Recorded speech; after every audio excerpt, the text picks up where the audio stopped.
Ayon sa sikat na Korean vlogger na imposible daw na makapag-recruit ang KBL na another Rookie of the Year na mas magaling pa kay Kevin Kiambao. No doubt ang husay ni KQ at hindi naman all the time may meron tayong ganyang talento. Pero kung pag-uusapan ng KBL Rookie of the Year ay hindi pa rin posible na magkaroon pa rin tayo or another kababayan na magwawagi ng award na ito. Malalim pa rin naman ang talent ng mga college players natin at yung iba ay nasa abroad. Halimbawa lang a talented player like Andy Gemao. But again, it is about availability at ang tinatahak na landas ng isang player. Kaya still possible na hindi pa huli si Kevin Kiambao na magwawagi ng ROTY.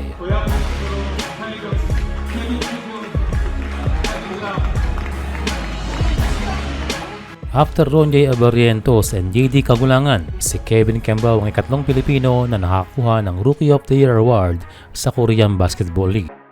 Matapos ma-disqualified last year sa award na ito dahil wala pang kalahating season naglalaro noon na napigilan ng injury.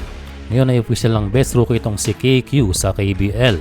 Merong mga nagsasabi ng overqualified na itong si Kiambao pero nanaig pa rin ang KBL rules at nakuha na ngayong taon ng trophy. Ang matinday diretsong ensayo itong si KQ, dala ang kanyang award sa gym. Bonus ang pagkakaroon ng award pero mas matimbang ang hard work at improvement para dito sa ating kabayan.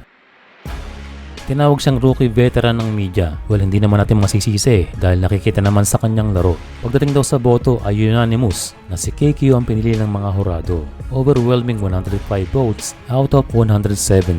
Kaya wagi na naman ang isang Pinoy dahil na rin sa kanyang performance alongside sa MVP na kanyang teammate. Tagumpay silang mabuhat ang team na makapasok sa playoffs. Sa latest game ay pinakita ni KQ na siya ay consistent sa isang bagay at iyon ang sipag. Pinakikita ni KQ ngayong season ang almost the same numbers nung siya ay rookie.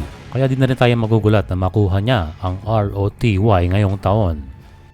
Averaging 15.2 points per game sa loob ng 34 minutes. Dagdag ng Korean vlogger, siya daw ay nanaginip na pumirma si Calvin Optana ng 2+1 year contract sa former team ni Kagulangan na KT Sonic Boom. And guess what? Napakalaki ng sweldo. Kung gusto ng KBL teams na less ang risk sa pagkuha ng mga import, why not ang mga free agent sa PBA? Katulad lamang ng SK na kinuha si Arben Tolentino na solid naman ang pinapakita sa Korea. And for Calvin, base sa mga data, ay expired na dapat ang contract nito sa TNT. At kung sakari may KBL offer, ay maganda rin naman tong option. Pero again, hindi naman lahat ng player ay kumahagat sa offer sa labas ng PBA. Pwede rin isipin na pwedeng maban, pero sa trend ngayon at kung iisipin ng kinabukasan ay sadya talagang big decision ng paglalaro sa labas ng PBA.